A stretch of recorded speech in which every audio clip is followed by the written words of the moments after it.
What does Travelyst do? That's what I'm asking myself after watching Prince Harry's video touting his Travelyst company, which is supposedly a non-profit sustainable travel tourism thing, and their new option that allows your holiday to rate you, which is kind of the dumbest thing I've ever heard. And they've done this skit, and as it turns out, one of the Kiwis, one of the New Zealanders who was in it, is a comedian who made some pretty terrible comments about Jews. And you just look at this whole thing and wonder, Harry, what in the world were you thinking?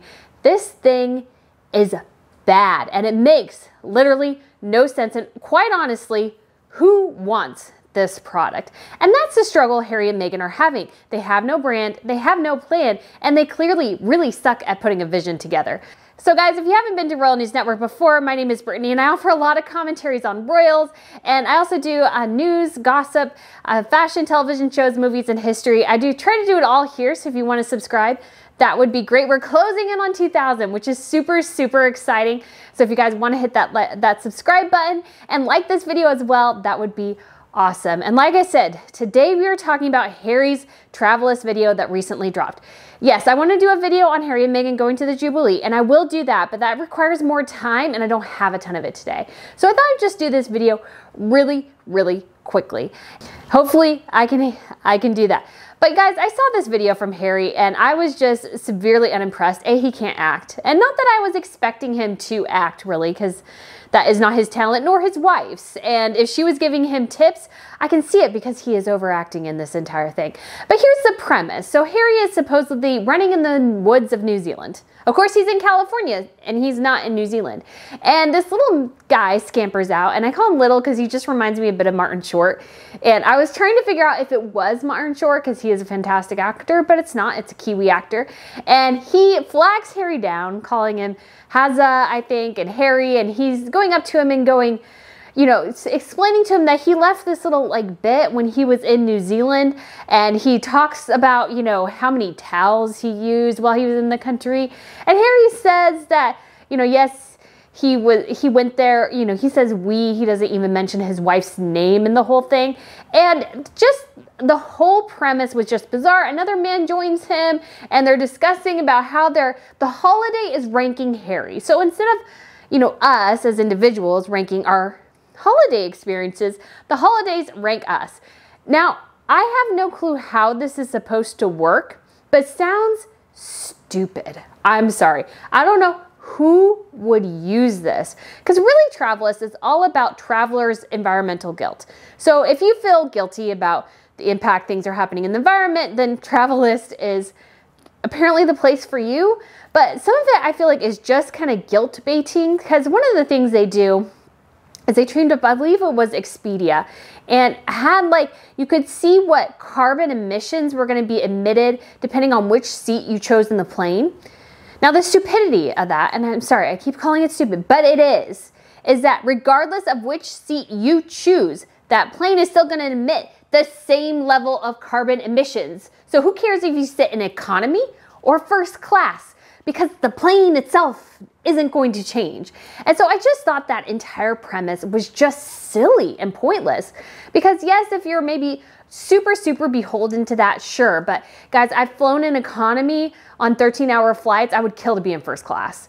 I don't care what the environmental impact is. And I know because the plane is flying either way, no matter which seat I sit in, it's going to have the same impact in the end because it's one singular plane. Now, if you were traveling, you know, via car or something by yourself and you were driving in a Tesla versus a gas vehicle, hey, I totally get that. But you're talking about an airplane. Like the same carbon emissions are going to be expended whether or not you're on it. And then you look at Harry and Meghan, who always fly first class, want to fly private. And so they're, again, so Travelyst, I don't understand what it does. I tried to peruse their website a bit. It doesn't do that much. But this new video, Harry is touting this thing that allows the holiday to rank you. Now, my question is, how is the holiday going to rank you? Is the hotel going to be going through your room, seeing how many plastic bottles you maybe put into the trash versus recycling if you forgot to do that? How many times you made them pick up towels, like sheets? You know, Did you use the appliances? Like, how are they going to measure and rank what people do on their holiday? Now, they do allow people to do a bit of a self-assessment. And if you don't want the cookies, here, let me show you what the options are. So the first question is, what's the most important thing to do to you when booking a holiday? You know, option 1 is give me a luxury hotel away from the town. I want to bounce around and do as many things as possible. I like staying in one place and getting to know the community. Next question is, how do you like to experience the great outdoors while on holiday?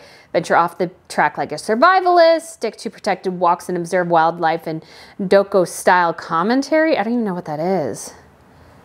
What do you mean? There's a pretty nice review at the resort, pretty nice view at the resort. I'm sometimes one of those. How do you immerse yourself in the local culture while on holiday? I aim to respect the culture by learning as much as possible. Learning, but I'm on holiday. Pick up a souvenir at the airport so people know how cultural I am. People do that. I think it's funny. And I think it's funny when some people are like, look, I'm reading a book while on holiday. I see influencers doing that. I was like, did you guys really read the book? I don't know. I try to read. I don't always get to it as much as I would like because I'm trying to run this channel and write a bunch. So it's hard. I get that, but I do actually genuinely enjoy reading, and I question a lot of people who just kind of showing off that they're reading. I question that. Anyways, next question. How do you choose the places you go to? I look at how I can benefit the community. I just follow everyone else. I see what's more Insta-worthy. And then finally, what do you do after your holiday? I leave reviews for my favorite places. I live in the holiday mode, on to the next destination. Forget about it all immediately. So I did it and I chose my answers and I got 3 stars. And it says, you travel well, but there's always an extra bag for improvement. Choose your future travel itineraries wisely and check out our travel tips for a little help. And so I see this and I just think, golly, you're just guilting people, just making people feel bad for wanting to take a stinking vacation. You know, not all the time can your trip be packed with, you know, cultural activities, you know, going to every, you know, small shop on the island, you know, whatever island you're at or something. Sometimes you just need a vacation from your life. And, you know, and I understand some people are supremely into the environment. I'm all for recycling. I'm all for being conscientious. I'm not a hunter. And I believe we need to manage kind of, you know, hunting and fishing better in certain areas of the world. But there's a lot when it comes to our environment that's completely out of the control of Western countries. And so this idea of Travelyst, I honestly don't see the point. And this video just proves that. It doesn't make sense to me. It's like they're kind of bickering about that, then they're using the Maori language, which to me feels like cultural appropriation. So why is Harry not getting called out for cultural appropriation?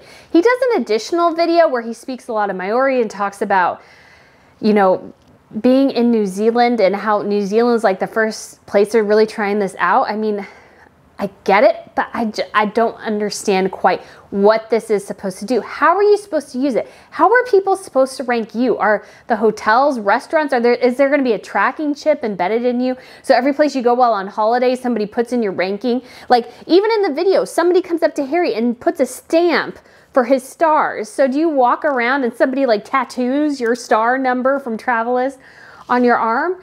Like seriously, what?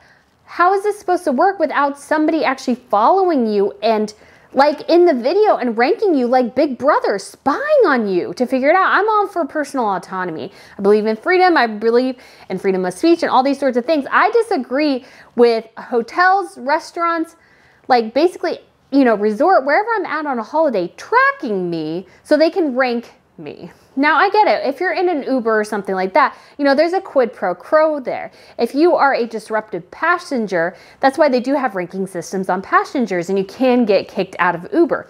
That I understand because it is a symbiotic relationship. If you're a bad passenger, you're making it more difficult for the driver, ergo, if they decrease your ranking, they can get you kicked off the server so nobody else has to deal with your insanity. But, you know, people have the right to be, you know, if you're respectful, but you just don't go along with everything Travelyst wants, why does Travelyst need to have a tail on you? And they also just made little quips, you know, talking about how they talk about Harry Styles, but they call him Styling, I think. And then they called Harry the stylish Harry, or maybe I'm confused. But I'm like, Well, Harry's never been stylish. The man can hardly, you know, he would walk out in his sweats all day, I think, and if he could. He has no style. So how is he the stylist one and they have Harry styling? Again, it's a bit confusing. The whole thing is, I almost don't know what to say because I don't even understand what they're trying to get people to do. Do they really want people to do this? And obviously they know people aren't going to have a great reaction to this because they turned off the comments for this video. And I'd be interested to see and look. I think it only has like 1,000 likes or so and maybe 1,600. And it has been viewed over 100,000 times, but I'm sure many people are wondering, what the heck is this? And you know, I think that's the whole problem with Harry and Meghan's brand. And to me, it's kind of epitomized in Harry's shirt, which says girl dad. Now, I'm going to do, I think, a whole video on this because I find Harry and Meghan's virtue signaling with their children exceptionally annoying because we don't see their kids. And so them going on and on about how great of parents they are, well, how do I know? I've never seen your kid throw a temper tantrum and see how you react to it. We've seen that happen with Catherine. She diffused a temper tantrum of Charlotte actually 2 times. One time it was more she was upset, but 2 times she's had kind of, you know, kind of fallen apart a bit, and Catherine put her back together and she was smiling a couple of minutes later. And so we have none of that connection with Harry and Meghan and their kids. We don't even see them. People wonder if they exist. And so Harry having this shirt that says girl dad, it's very much virtue signaling to me. We don't even have a picture of Harry holding his daughter. Now, I know one exists. I'm sure Harry and Meghan have taken many, many, many pictures, of course. Not doubting that in the slightest. But this virtue signaling is like, ha ha ha, I'm a girl dad. It's like, but how do I know you're a girl dad? I think the girl dad to me that I, you know, at least in recent memories is most apparent is Kobe Bryant. He was very much a girl dad. We saw him with his girls a lot. He, you know, coached one of his own daughter's basketball teams. I didn't know this about him until, you know, after he passed away, but I believe it was an ESPN anchor or somebody within sports, a woman gave this really, really beautiful, you know, shared some really beautiful things about how Kobe Bryant thought of himself as a girl dad.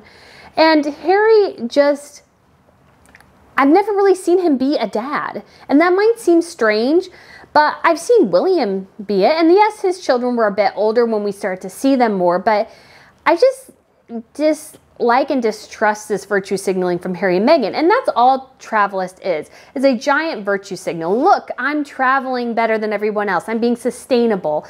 And yes, of course, we should take care of the environment. I hate people who litter. I also hate people who make markings on ancient buildings. Don't do that. Please don't do that. Like that guy who wrote in Chinese or something, he was here in Egypt. It's like that statue survived for like 5,000 years and some moron writes his name on it. I've also seen people write their name, etch their names into the glass at Versailles. There's nothing that irritates me more than that. And I believe, of course, in being sustainable in the attempt of being courteous to our environment and other people and those sorts of things. But I strongly disagree with somebody following you around and tattling on you when you don't do something exactly right. And that seems like that's what Travelyst is advocating for, is somebody to track you down, somebody to, you know, watch you as you go through your trip and rank you based on things. I totally disagree with that. So guys, let me know what you think about this latest video from Travelyst and some of the rather problematic elements in there. And I forgot to mention one of the, you know, actors in it as well has been called out for making some truly anti-Semitic comments in terms of having a joke. And I think one of the things he said was Jews were expendable and Hitler had a right to roast them. He put that in a comedy routine. You know, given how the Jews perished in the Holocaust, that's not funny. I'm all for, you know, I'm a blonde. I don't mind blonde jokes. But, you know, something like that where 6 million people were systematically slaughtered just because of who they were, I strongly disagree with that as a joke. So again, Harry and Meghan, they just don't do their due diligence in anything. They really should have said no to this guy being in there. And again, I don't understand the point of this video. I think it's weird. It's strange. And I don't understand the point of Travelyst because Harry doesn't even follow his own directions. He loves private planes. Him and Meghan love first class. They booked out an entire first class, the first class section of the plane from Los Angeles to Europe. So how are we to believe that he even follows Travelyst? Is it a money laundering scheme? I don't know. So anyways, guys, let me know what you think about this latest video. And yes, I will do a longer one on Harry and Meghan going to the Jubilee. I was hoping to just get this one within about 10 minutes or so. And I think maybe I managed that, maybe got a little bit over. And so guys, thank you so much for watching. Again, subscribe if you haven't already. We're so close to 2,000. I can feel it. So again, guys, thank you so much. And I look forward to seeing you again soon. Bye.